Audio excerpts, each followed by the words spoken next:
Alright, YouTube, this is part 2 of kind of when you're looking to buy a vehicle, but this is going to explain kind of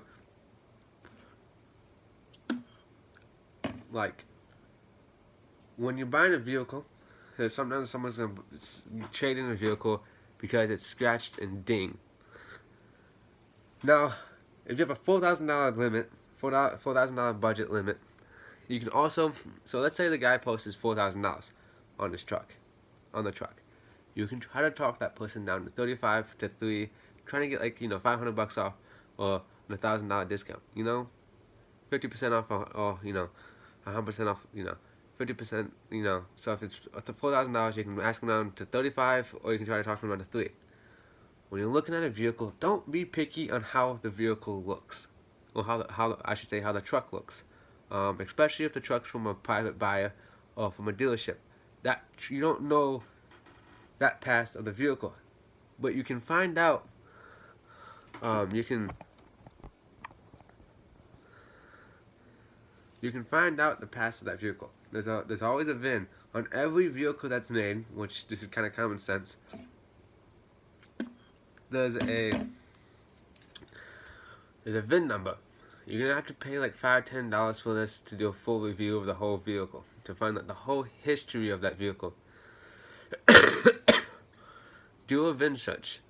A VIN search.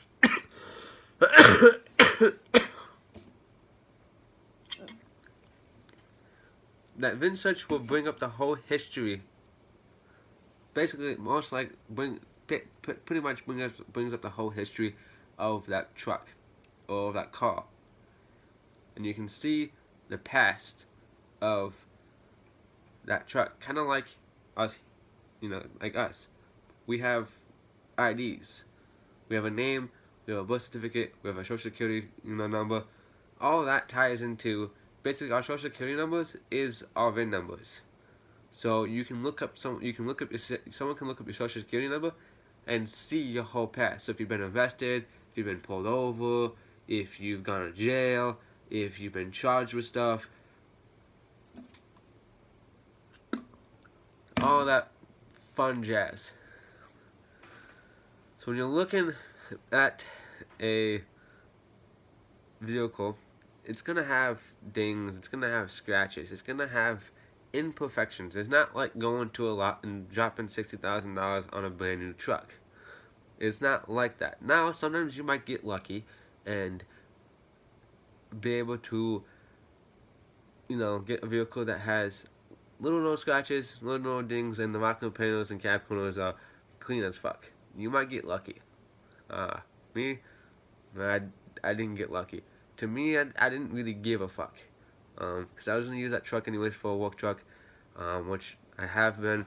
As a play truck, I go out and dip shit on the back road sometimes. Not really dip shit, just cruise around on the back roads, play in the sand, go take it mud bogging once or twice, even though my truck's not really made for that, stuff like that, haul scrap metal with it, haul a boat with it, haul gooseneck, stuff that's going to happen. You're going to driving along on a dirt road and follow one of the tires going to kick up a rock and it's going to hit your vehicle and it's going to scratch your vehicle.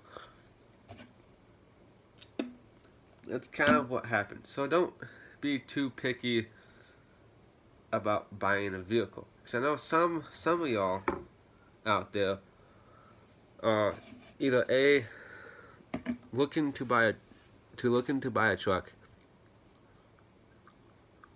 and are picky about what the truck looks like because you want a SEMA looking truck.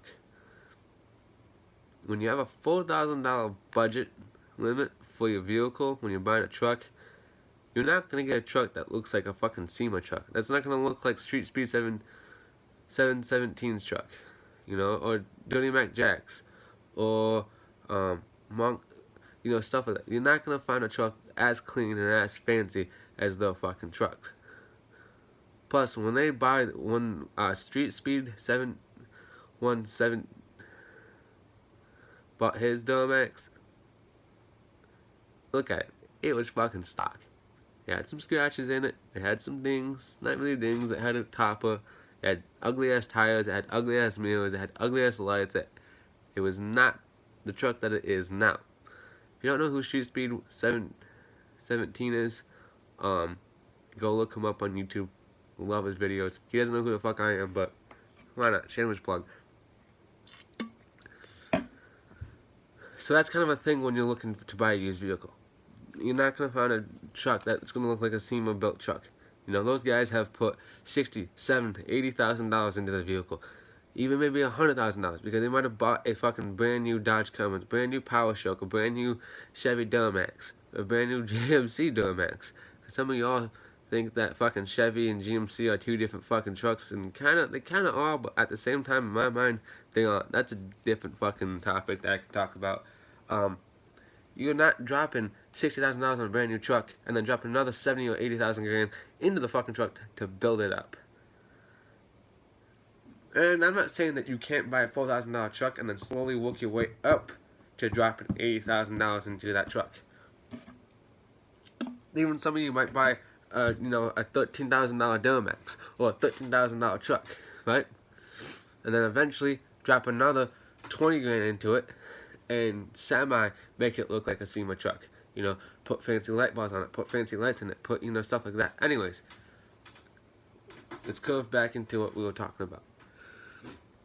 Some of y'all are like, oh, I'm gonna go buy a new truck and I want it to look exactly like this truck on the fucking internet when I first buy it. And you get so fucking picky and so fucking worked up on wanting that truck to look like a SEMA build that you kind of forget where you need to start.